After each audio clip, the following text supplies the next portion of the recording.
5 महीने से जारी पति पत्नी और वो की लड़ाई में एसडीएम ज्योति मौर्य को तो क्लीन चिट मिल गई, लेकिन होमगार्ड कमांडेंट मनीष दुबे को सस्पेंशन की सजा मिल गई। जी हां, एसडीएम ज्योति मौर्य और आलोक मौर्य से शुरू हुई कहानी का अंजाम मनीष दुबे तक जा पहुंचा है।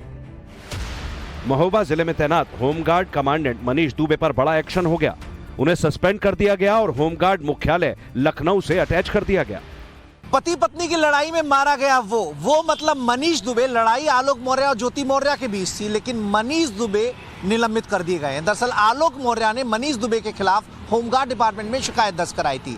विभागीय अधिकारियों ने जांच की। डीआईजी की जांच में सामने आया कि मनीष दुबे ने अपने कर्तव्य पालन में हीला हवाली बरती है, लापरवाही बरती है। उसका आधार ये था कि बिना मुख्यालय को सूचना दिए मनीष दुबे लगातार अपने ड्यूटी स्थल से रहा करते थे। इसके पुख्ता सबूत भी आलोक मौर्य ने विभाग को उपलब्ध कराए थे और जांच में उनको प्रमाणित भी किया गया, जिसके बाद डीजीपी विजय कुमार मौर्य ने उनके निलंबन की सिफारिश विभागीय मंत्री से की थी। इसके अलावा मनीष दुबे जहां पहले तैनात थे यानी अमरोहा जनपद में, वहां पर भी कुछ महिला होमगार्ड ने उनके खिलाफ शिकायत की थी और कुछ शिकायतें यौन उत्पीड़न से जुड़ी हुई थी। ऐसे में सबको आधार बनाकर मनीष दुबे को निलंबित कर दिया गया है और अब एक और इंक्वायरी उनके खिलाफ सेटअप की गई है जो इन आरोपों की और जांच करेगी। ये वही मनीष दुबे हैं जिन पर इल्जाम है कि इनकी वजह से पीसीएस ज्योति मौर्य और उनके पति आलोक मौर्य के रिश्तों में दरार आ गई। खुद ज्योति मौर्य ने मनीष दुबे से अपने रिश्ते की बात को कुबोला था। लेकिन ज्योति मौर्य की जिंदगी में अब कौन सी नई मुश्किल है? ज्योति मौर्य और मनीष दुबे के प्यार में अब कौन सी अड़चन है? फिलहाल ज्योति और आलोक के रिश्ते कैसे हैं? ज्योति और आलोक के तलाक वाले केस का स्टेटस क्या है?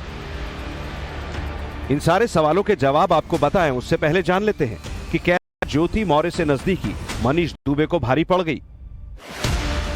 ज्योति मौर्य से मनीष दुबे की नजदीकियों के मामले की जांच रिपोर्ट तो 2 महीने पहले ही आ गई थी, लेकिन अब उन्हें तत्काल प्रभाव से निलंबित किया गया है।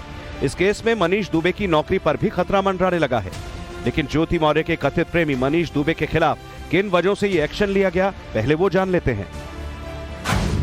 जांच रिपोर्ट के मुताबिक मनीष दुबे को विभाग की छवि धूमिल करने, मनमानी करने, अपने कर्तव्यों के निर्वहन में लापरवाही बरतने के आरोप में निलंबित किया गया है। आगे की कार्रवाई कुछ ऐसी होती है कि उसके बाद इनको जो है चार्जशीट दी जाएगी और इनको शो कॉज किया जाएगा कि इन बिंदुओं पे आप अपना जवाब दीजिए। फिर एक डिटेल जांच होगी। उसके बाद अगर उस जांच में इनको दोषी पाया जाएगा तो इनका टर्मिनेशन होगा, अन्यथा इनको बहाल कर दिया जाएगा। ये डिपार्टमेंटल प्रोसीडिंग की जो प्रक्रिया है वो हम सोशल मीडिया सेंसेशन बनी एसडीएम ज्योति मौर्य और उनके पति आलोक मौर्य के मामले में मनीष दुबे की भूमिका पर गंभीर सवाल खड़े हुए थे। एसडीएम ज्योति मौर्य हो या फिर होमगार्ड कमांडेंट मनीष दुबे, दोनों पर संगीन इल्जाम लगाने वाला एक ही शख्स था, आलोक मौर्य। हम लोग बहुत अच्छे पति पत्नी थे, हमेशा थे। 2020 में सर ये मनीष दुबे आ गया जो इस समय पूरी मीडिया में शांत हो गया है। वो हम लोगों को लड़ा के पूरी तरह से शांत हो गया है, जबकि मेन गुनहगार वही है। मेरा परिवार पूरा तोड़ डाला है, परिवार पूरा तोड़ना चाह रहा है सर, क्योंकि उसके ऊपर सर 1-2 नहीं 4-5 लड़कियां आरोप लगा चुकी। खुद उनकी पत्नी भी, जैसा कि ऑडियो हमने भी सुना, कह रही हैं, किसी बड़े अधिकारी से बात कर रही हैं कि मैं चौथी हूँ। इसी साल जून में आलोक मौर्य ने रोते हुए पत्नी ज्योति मौर्य पर धोखा देने, अपने बच्चों से नहीं मिलने देने का आरोप लगाया था। मेरी सर 9 साल की बेटियां हैं सर, और मेरी बेटियों से मिलने नहीं दिया जा रहा है सर। और यहाँ तक कि ज्योति मौर्य अपने पद का दुरुपयोग करते हुए मेरे जिला पंचायत अधिकारी, राज अधिकारी, जो कि सर बहुत ईमानदार अधिकारी है, उनसे बार-बार शिकायत कर रही है कि इनको बर्खास्त कर दीजिए। कहाँ आपने शिकायत की है? सर मैंने मुख्यमंत्री के सर धूमनगंज थाने में सर मैं 10 बार गया हूँ। आलोक के आरोपों के बाद से ज्योति मौर्य लगातार सुर्खियों में बनी रही। उनकी पर्सनल लाइफ को लेकर काफी चर्चा हुई, सोशल लिंचिंग हुई, बेवफाई के आरोप लगे। जिसके मन में जो आया उसने वो ज्योति के खिलाफ कहा, क्योंकि आलोक मौर्य ने मनीष दुबे और अपनी पत्नी ज्योति मौर्य के बीच एक्स्ट्रा मैरिटल अफेयर का आरोप लगाया था। आलोक मौर्य ने लखनऊ के एक होटल में ज्योति मौर्य और मनीष दुबे को रंगे हाथ पकड़ने का दावा भी किया था। आलोक ने ज्योति और मनीष के खिलाफ जान से मारने की धमकी देने का आरोप भी लगाया, जिसके बाद ज्योति का मीडिया ट्रायल तक होने लगा था। हालांकि बाद में आलोक ज्योति पर लगाए गए सारे आरोपों से पीछे हट गए। आरोप रिश्वत लेने के, आरोप भ्रष्टाचार के, मारने की धमकी देने के, धोखा देने के। प्रयागराज के कमिश्नर की जांच में भी ज्योति के खिलाफ कोई सबूत नहीं मिला, लेकिन ज्योति मौर्य के कथित प्रेमी मनीष दुबे डिपार्टमेंटल जांच में दोषी पाए गए। एक जांच में जो आलोक मौर्य ने शिकायत की उसमें मनीष दुबे निलंबित कर दिए गए, लेकिन दूसरी शिकायत जो ने अपनी पत्नी ज्योति मौर्य के खिलाफ दर्ज कराई थी, उस शिकायत में उनकी पत्नी ज्योति मौर्य को क्लीन चिट मिल गई है। आरोप वही थे, मनीष दुबे, उन पर आरोप कि वो ज्योति मौर्य के साथ मिलकर आलोक मौर्य की हत्या की साजिश रच रहे हैं, अपने विभाग में भ्रष्टाचार कर रहे हैं, और वही आरोप ज्योति मौर्य पर भी लगाए गए कि वो भ्रष्टाचार कर रही है। एक डायरी भी मुहैया कराई गई थी, ऐसा आलोक मौर्य का दावा था, और इसके अलावा मनीष दुबे के साथ मिलकर उन्हें मारने की प्लानिंग कर रही हैं। लेकिन ज्योति मौर्य को मिली क्लीन चिट और मनीष दुबे कर दिए गए निलंबित। मनीष दुबे को तत्काल प्रभाव से सस्पेंड करने की खबर जैसे ही फैली, सोशल मीडिया से लेकर हर जगह सवाल किए जाने लगे। ज्योति मौर्य मामले में मनीष दुबे को सस्पेंड कर दिया गया, क्या ये निर्णय सही है? दूसरे एक यूजर ने लिखा कि अगर गलती दोनों की तो सजा सिर्फ मनीष दुबे को क्यों, स्त्री पुरुष में भेदभाव क्यों? मनीष दुबे के ऊपर सिर्फ ज्योति मौर्य के पति की शिकायत पर ही जांच नहीं की गई, बल्कि उनके खिलाफ 2 महिलाओं ने भी शिकायत दी थी, जिसमें तो खुद उनकी अपनी पत्नी है। यानी मनीष दुबे के खिलाफ 3 मामलों की जांच हुई। मनीष दुबे पर पहला मामला एसडीएम ज्योति मौर्य के साथ उनके कथित संबंध से जुड़ा था। आरोप है कि इस वजह से विभाग की छवि धूमिल हुई। दूसरा मामला यूपी के अमरोहा जिले से जुड़ा है। यहां की एक महिला होमगार्ड ने मनीष दुबे पर उत्पीड़न का आरोप लगाया। वहीं तीसरी शिकायत मनीष दुबे की पत्नी की है, जिसमें उन्होंने मनीष पर 80 लाख रुपए दहेज मांगने का आरोप लगाया।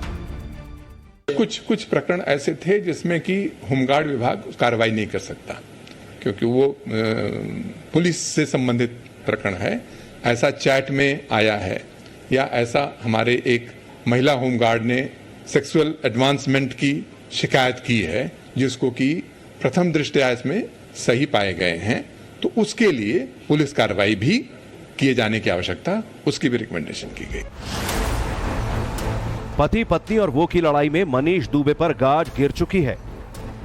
आलोक मौर्य को जान से मारने की देने का मामला हो या फिर महिला होमगार्ड के उत्पीड़न के मामले में वो इतनी बुरी तरह फंस चुके हैं कि दोनों ही मामलों में उनके खिलाफ क्रिमिनल केस भी चल सकता है। जो गवर्नमेंट सर्वेंट होते हैं उनके लिए मोरल टर्पिट्यूड देखा जाता है उनका, कि किस तरीके का उनका व्यवहार है, किस तरीके। तो इसलिए डिपार्टमेंटल इंक्वायरी इनिशिएट होती है कि अगर इस तरीके की क्रिमिनल मानसिकता सामने आती है कि कोई अगर गवर्नमेंट सर्वेंट इस तरीके की मानसिकता से हो, तो इसमें डिपार्टमेंट, और जिस तरीके से ये बात आई कि इनको रास्ते से हटाया जा सकता है, तो ये क्रिमिनल प्लानिंग है, जो क्रिमिनल, जिसके ऊपर क्रिमिनल मुकदमे भी चल सकते हैं। अगर उसकी शिकायत की जाएगी तो FIR दर्ज होगी और प्रॉपर उसमें इन्वेस्टिगेशन होकर के उनके खिलाफ एक क्रिमिनल जो प्रक्रिया होती है कोर्ट से सजा की, वो की जा सकती है। लेकिन सीक्रेट चैट, धमकी और बेवफाई वाली इस लड़ाई की शुरुआत जिस ज्योति मौर्य को लेकर शुरू हुई, जिन पर PCS अफसर बनने के बाद अपने पति आलोक मौर्य से बेवफाई के आरोप लगे, उन ज्योति मौर्य से जुड़ी लेटेस्ट अपडेट क्या है वो भी जानेंगे। लेकिन एक बार फिर को फ्लैशबैक में लिए चलते हैं। आलोक मौर्य और ज्योति मौर्य की शादी साल 2010 में हुई थी। 2015 में ज्योति का यूपी PCS में SDM के पद पर सिलेक्शन हुआ, लेकिन 8 साल की शादीशुदा जिंदगी के बाद इसी साल जून महीने में दोनों की जिंदगी में उस वक्त तूफान उठ खड़ा हुआ, जब आलोक ने ज्योति मौर्य और होमगार्ड कमांडेंट मनीष दुबे के बीच अफेयर का आरोप लगा दिया। आलोक ने तब कहा था कि ज्योति और मनीष दुबे मिलकर उसे मरवाना चाहते हैं। आलोक ने ज्योति मौर्य पर पद का दुरुपयोग कर करप्शन और वसूली के आरोप भी लगाए थे। तो ज्योति मौर्य ने आलोक पर आरोप लगाए थे कि उसने उनके व्हाट्सएप को 10 महीने तक हैक कर रखा था। आलोक उनकी निजी तस्वीरें वायरल कर सकता है और समझौता करने के एवज में आलोक मौर्य 50 लाख रुपए की डिमांड कर रहा है। साथ ही घर और फॉर्च्यूनर गाड़ी भी मांग रहा है। हालांकि बाद में आलोक और ज्योति दोनों ने ही एक दूसरे के खिलाफ केस वापस ले लिए। सर मुझे ऐसा कोई दबाव मेरे ऊपर नहीं आया, बस मैंने अपनी जो भी कैसे सोचा सर। किसी का कोई दबाव नहीं है। अच्छा, हाँ, दोनों के बीच तलाक को लेकर अब भी केस चल रहा है। ज्योति मौर्य पहले कह चुकी हैं कि वो आलोक से तलाक चाहती हैं ताकि वो अपनी नई जिंदगी शुरू कर सके, लेकिन पिछले 2 बार से न तो अदालत में ज्योति हाजिर हुई, न ही उनके पति आलोक मौर्य। दोनों के वकीलों ने उनकी गैर हाजिरी की सूचना अदालत को दी। अब कोर्ट में अगली सुनवाई 6 दिसंबर को होगी, लेकिन कोर्ट में दोनों की गैर हाजिरी ने कई सवाल खड़े कर दिए हैं। क्या पति पत्नी के बीच सुलह हो गई है? दरअसल अब कहानी बदल गई है। आलोक मौर्य जो अपनी पत्नी ज्योति मौर्य के खिलाफ हमलावर दिखाई दे रहे थे, अब उनकी टोन बदल गई है, उनके टोन में नरमी आ गई है। शायद ज्योति मौर्य से उनकी बातचीत हुई है। जो जांच ज्योति मौर्य के खिलाफ चल रही थी, उस जांच में आलोक मौर्य को कमेटी के सामने कुछ प्रूफ रखने थे। प्रूफ भ्रष्टाचार से संबंधित थे। चूंकि आलोक मौर्य बराबर कह रहे थे कि उनके पास एक डायरी है जिसमें लेखा जोखा है कि कब कैसे ज्योति मौर्य ने रकम जुटाई, किससे वो रकम ली गई और किस काम के एवज में वो रकम ली गई।